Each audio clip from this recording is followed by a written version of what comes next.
Last Friday night, I took my wife to a party, assuming it would be another predictable networking gathering. A business associate had invited me, hoping to introduce me to a few potential investors. The event was held at a sprawling mansion on the city's outskirts. White columns, marble drive, champagne fountains. One of those places where people flaunted their worth through car logos and wristwatches. I didn't tell anyone what I did for a living. That's my rule. I prefer to stay unnoticed. My name's Jack Rivers. I build companies for a living, buying the broken ones, repairing them quietly, and selling them for a profit. No luxury suits, no loud bragging. Most people look at me in a plain jacket and assume I'm just ordinary. Lena, my wife, once said she admired that, claimed she was tired of men who needed to be seen. At least that's what she used to say when we got married. But fame changes people. The brighter the lights, the faster the shift. The party buzzed with laughter, soft jazz, and the smell of expensive perfume. Lena looked incredible in her silver dress. For a moment, pride filled me until I saw her gaze drifting. Not toward the artwork or the glittering skyline, but toward him. He was tall, perfectly groomed, wearing a suit that probably cost more than my first car. Later, he introduced himself as Chase Monroe, a venture capitalist and self-declared master of charm. The kind of man who could make every sentence about himself sound like a compliment to you. He smiled at Lena the way a wolf eyes an open gate. I excused myself to greet the host, and when I turned back, she was gone. My eyes swept the crowd until I spotted her at the bar, laughing, her hand resting on Chase's arm. My chest tightened. I whispered to myself, "Stay calm. Stay small." People show who they are faster when you don't interrupt. By midnight, the crowd had thinned. Lena walked up to me, her expression different, her eyes glinting with something new. "Jack," she said gently. "Chase offered to drive me home. You look exhausted. You don't mind, right?" The words stung. "You came here with me," I replied. She gave a casual shrug and half smile. "Don't make a big deal out of it. It's just a ride." Then Chase appeared beside her, slipping a hand into his pocket. He pulled out a crisp dollar bill, flicked it toward me, and smirked. "Don't worry, buddy. I'll take good care of her tonight." A couple nearby overheard and chuckled. That sound, mocking and hollow, cut deeper than I'd ever admit. Lena didn't object. She didn't even look embarrassed. She simply followed him out, her silver dress glimmering under the chandeliers as the doors shut behind them. I stood there, staring at the dollar on the floor, my heartbeat steady but hard. For a split second, I wanted to chase them, to shout, to destroy something, but instead I smiled, a quiet, frozen smile, because Chase Monroe had no idea whose life he'd just stepped into. I drove home alone, the city lights smearing across the windshield like fading ghosts. Every memory of Lena, her laughter, the way she curled into me on rainy mornings. The promises whispered after cheap wine turned bitter. When I walked into our house, I moved slowly from room to room, studying the photographs on the wall, her smile, my arm around her shoulders. That's when the truth hit like a hammer. She never truly loved me. She loved the stability, the illusion, the man who looked like a safe bet. And the second she spotted a shinier version, she changed lanes without hesitation. So I did what I always do when a business fails. I shut it down cleanly. That night, I called a locksmith and changed every lock, every code, every shared account. By sunrise, Lena Rivers no longer existed in my home. At 8 a.m., she called. I let it ring. Then her mother called. Then Chase. I ignored them all. By noon, I was back at my office. My receptionist greeted me with her usual smile. No one there had any idea what had happened, and that was exactly how I wanted it. In business, emotions are weaknesses that leak. I spent the afternoon finalizing a deal I'd been working on quietly for weeks, an acquisition. The company's name? Monroe Holdings, Chase. Monroe's pride and joy.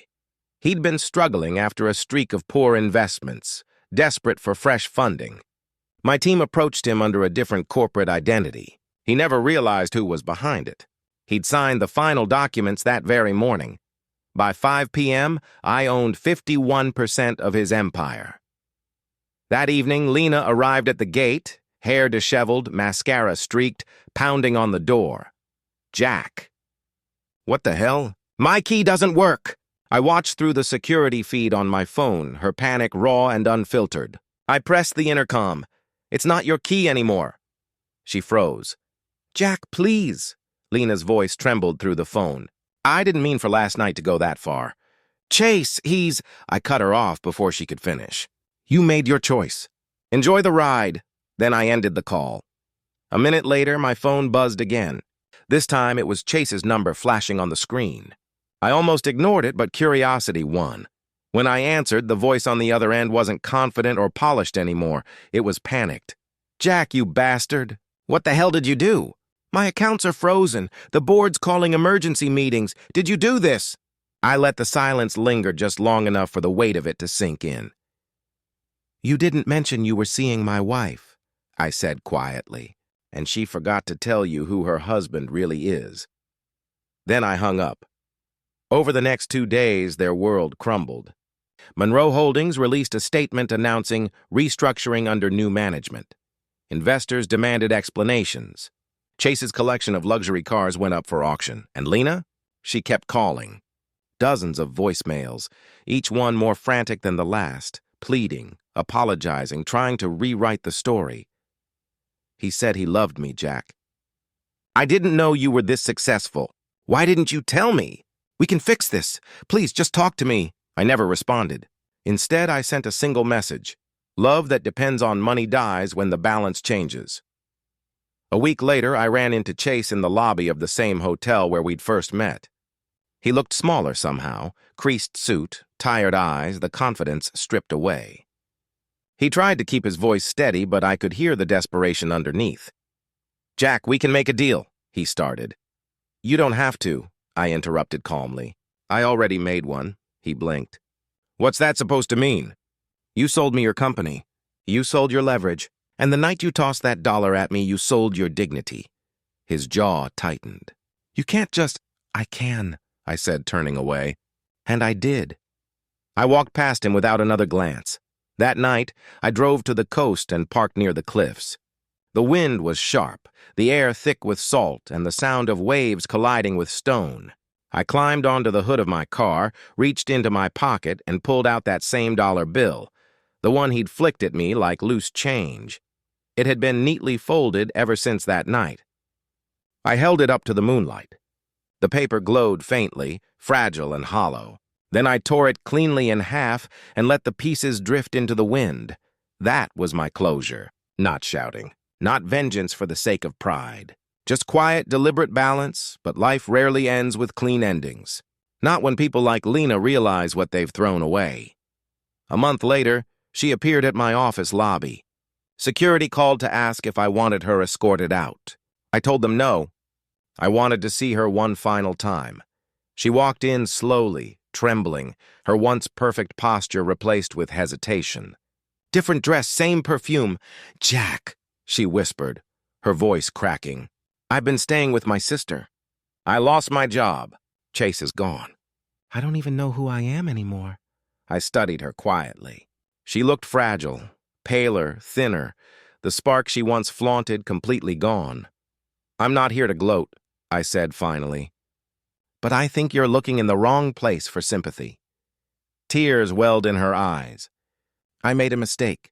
I thought you were small because you didn't need to show off. I thought money made people bigger. But now I see. She reached out to touch my hand. I stepped back. Now you see, I said softly, that real strength doesn't need to shout. She nodded, crying quietly. Do you hate me? I took a slow breath. No, hating you would mean I still care. I'm simply done. Her voice trembled. Will you ever forgive me? I turned toward the window. The skyline shimmered beyond the glass, lights flickering against the night. Forgiveness, I said, isn't the same as reopening the door you locked yourself out of. Then I walked away. That night, I drove past the old house one last time. The windows were dark, the garden unkept, the silence heavy. For a moment, I remembered her laughter echoing through those rooms, the smell of her morning coffee, the quiet hum of what used to be peace. Memories are strange. They can sting and soothe at the same time. I parked for a moment, then started the car again. I'd already bought a new place, smaller, quieter, overlooking the sea. A fresh start.